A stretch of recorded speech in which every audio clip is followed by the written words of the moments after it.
नमस्ते प्यारे दोस्तों। टारगेट कॉम्पिटिटिव एग्जाम के इस ऑडियो सेशन में मैं आपका स्वागत करता हूं। 6 अगस्त 1945 हम सभी लोग जानते हैं। इस दिन अमेरिका ने जापान के हिरोशिमा शहर पर लिटिल बॉय नाम, जो कोड नेम था, इस अणुबम का इस्तेमाल किया था। तो 6 अगस्त पूरी वर्ल्ड में हिरोशिमा डे के तहत उसे मनाया जाता है। यह दिन विश्व युद्ध और विनाश से बचने के लिए शांति की, राजनीति की आवश्यकता के बारे में याद दिलाता है।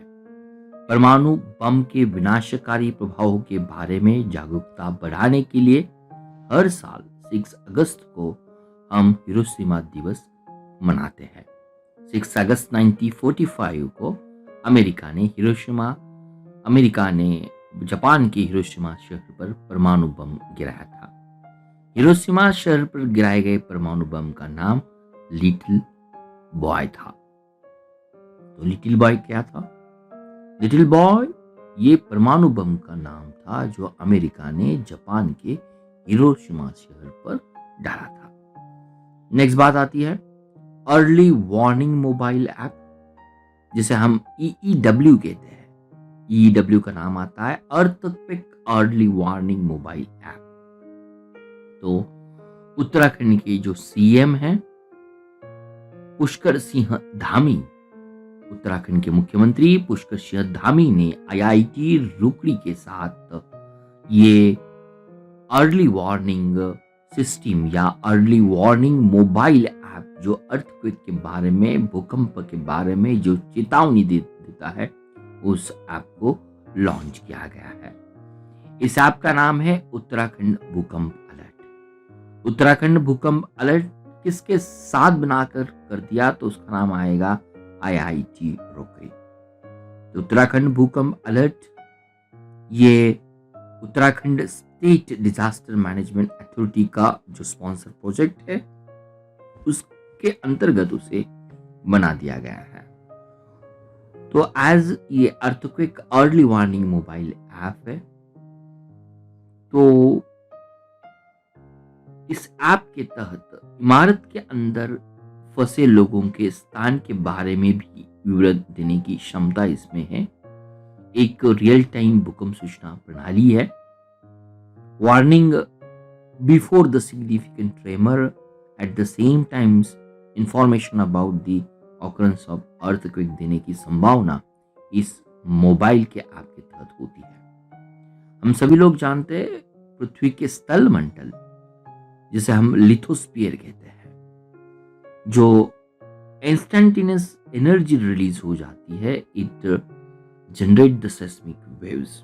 और ये सेस्मिक वेव्स ये इवेंचुअली अर्थ के सतह पर आकर ये अर्थ के वाइब्रेशन द्वारा ये जीवित मालमत्ता की हानि के लिए रिस्पॉन्सिबल होते हैं। और अर्थक्वेक का मैग्नीट्यूड जिस स्केल पे मेजर किया जाता है उसे हम रिक्टर स्केल कहते हैं।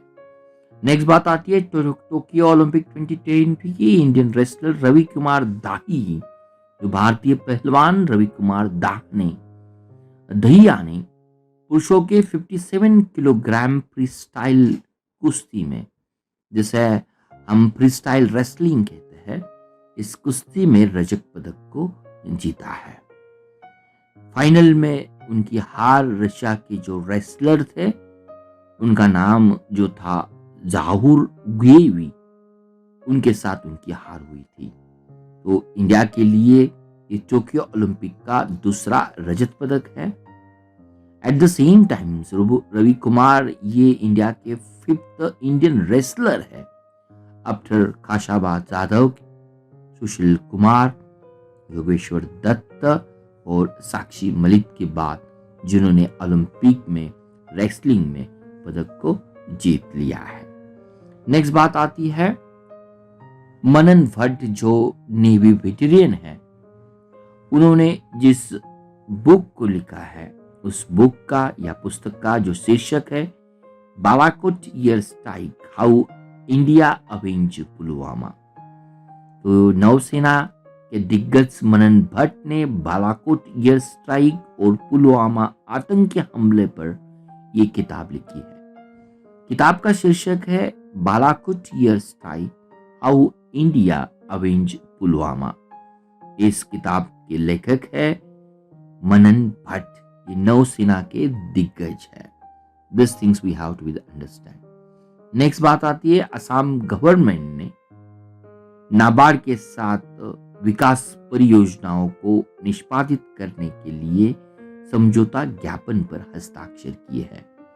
Assam government, Assam infrastructure financing authority and national bank of agriculture and rural development, उन्होंने जिस समझौते ज्ञापन पर हस्ताक्षर किए हैं, तो एज नेम इटसेल्फ मेंशन, ये विकास परियोजना है, उनको इम्प्लीमेंट करना इसके अंतर्गत आता है। असम के चीफ मिनिस्टर का नाम है Himanta Biswa Sarma, where governor of Assam का नाम है जगदीश मुखी। और असम के लिए लोकसभा के कुल मिला के 40 सीट्स होती है, जहां राज्यसभा के लिए 7 सीट्स आती है। तो Assam government, Assam infrastructure financial authority और national bank of agriculture and development, उन्होंने इस प्रोजेक्ट को या स्टेट की जो विकास परियोजना है उनको निष्पादित करने के लिए इस हस्ताक्षर या समझौते ज्ञापन पर हस्ताक्षर किए गए हैं। नेक्स्ट बात आती है, मंत्रिमंडल ने समग्र शिक्षा योजना को 2026 तक जारी करने की मंजूरी दी है। हमारे केंद्रीय मंत्रिमंडल ने समग्र शिक्षा योजना को नेक्स्ट 5 वर्षों तक जारी करने की मंजूरी दे दी है। तो संशोधित समग्र शिक्षा योजना आंगनबाड़ी कार्यकर्ताओं के प्रशिक्षण, सभी बालिका छात्रावासों में सैनिटरी पैड वेंडिंग मशीन तथा कस्तूरबा गांधी बालिका विद्यालयों के उन्नयन का प्रावधान करती है। इस योजना के तहत सभी वित्तीय सहायता डीबीटी मोड के माध्यम से प्रदान की जाएगी। और ये जो समग्र शिक्षा अभियान का जो संशोधित योजना है, इस योजना के तहत शिक्षण अधिगम सामग्री, जिसे हम TLM कहते हैं, TLM का लॉन्ग फॉर्म है टीचिंग लर्निंग मटेरियल, उसी के साथ स्वदेशी खिलौने और खेल आधारित गतिविधियों के लिए प्रति बच्चा 500 रुपए तक का प्रावधान है। तो ये थी समग्र शिक्षा अभियान। केंद्रीय मंत्रिमंडल द्वारा उसे 5 साल तक जारी रखने की मंजूरी मिली है। समग्र शिक्षा ये जो परियोजना है, इस परियोजना के तहत प्री स्कूल से कक्षा 12 तक स्कूली शिक्षा के लिए एकीकृत योजना है या इंटीग्रेटेड स्कीम है। प्री स्कूल से लेकर क्लास 12 के बच्चों के लिए ये समग्र शिक्षा योजना के तहत सब 3 स्कीम्स आती है। उसका नाम है SSA। SSA स्टैंड्स फॉर सर्व शिक्षा अभियान। दूसरा जो नाम है RMS है, जिसे हम राष्ट्रीय माध्यमिक शिक्षा अभियान कहते हैं। राष्ट्रीय माध्यमिक शिक्षा अभियान। जो थर्ड नाम आता है टीचर एजुकेशन होता है। और सभी लोग हम जानते हैं कि SDG, जिसे सस्टेनेबल डेवलपमेंट गोल कहते हैं, SDG गोल नंबर 4 के तहत क्वालिटी एजुकेशन प्रोवाइड करने के लिए इंडिया के कंसर्न डिपार्टमेंट कटिबद्ध है। तो गोल नंबर 4 के अंतर्गत क्वालिटी एजुकेशन आता है, सस्टेनेबल डेवलपमेंट गोल के अंतर्गत आता है। नेक्स्ट बात आती है, हमारे पार्लियामेंट ने commission for air quality management in NCR और एडजॉइनिंग एरियाज बिल 2021 को पारित किया है। तो NCR का मतलब होता है नेशनल कैपिटल रीजन, जिसे हम राष्ट्रीय राजधानी क्षेत्र, और एडजॉइनिंग एरिया जिसे हम निकटवर्ती इलाकों कहते हैं, में वायु गुणवत्ता प्रबंधन हेतु आयोग विधेयक 2021 को संसद ने पारित किया है। इसमें NCR और आसपास के क्षेत्रों में वायु गुणवत्ता से संबंधित समस्याओं के बेहतर समन्वय, अनुसंधान, पहचान और समाधान के लिए आयोग गठन का प्रावधान है। ये जो कमीशन रहेगा, इस कमीशन में एग्रीकल्चर सेक्टर से भी वन रिप्रेजेंटेटिव इस गुणवत्ता आयोग में हिस्सा होगा। जिसे एडजॉइनिंग एरिया हम कहते हैं, या जिसे हम निकटवर्ती इलाका कहते हैं। इस निकटवर्ती इलाका में हरियाणा, पंजाब, राजस्थान और उत्तर प्रदेश के सीमा समीपवर्तीय क्षेत्रों को माना गया है। इन क्षेत्रों में वायु प्रदूषण का कोई भी स्रोत एनसीआर में वायु गुणवत्ता को प्रभावित कर सकता है। नेशनल कैपिटल रीजन और आसपास के क्षेत्रों में वायु प्रदूषण की समस्या का कारण, उनमें से सबसे इंपॉर्टेंट कारण आता है स्टबल बर्निंग। स्टबल बर्निंग का मतलब होता है पराली जलाना, industrial pollution, over population and vehicle emission या emission. This are the things. तो ये कमीशन में एग्रीकल्चर क्षेत्र के या सेक्टर के रिप्रेजेंट करने वाला कमीशन रहेगा। एट द सेम टाइम्स ये विधेयक प्रावधानों को उल्लंघन करने के लिए 5 साल तक की कैद या 1 करोड़ रुपए तक का जुर्माना या दोनों दे सकता है। लेकिन ये जो बिल है, जिस बिल का नाम हमने कहा commission for air quality management in NCR and adjoining areas bill 2021 के तहत किसानों के लिए जुर्माने का कोई भी प्रावधान नहीं है। नेक्स्ट बात आती है इंटरनेशनल सोलर अलायंस और जर्मनी। तो जर्मनी ने अंतरराष्ट्रीय सौर गठबंधन फ्रेमवर्क समझौता, जिसे ISA हम कहते हैं, international solar alliance framework agreement के लिए Germany become the first country जिन्होंने ISA के एग्रीमेंट को साइन किया है। This is the most important thing. Denmark ये फर्स्ट कंट्री था international solar alliance framework agreement को रेटिफाई करने वाला आफ्टर इट्स अमेंडमेंट।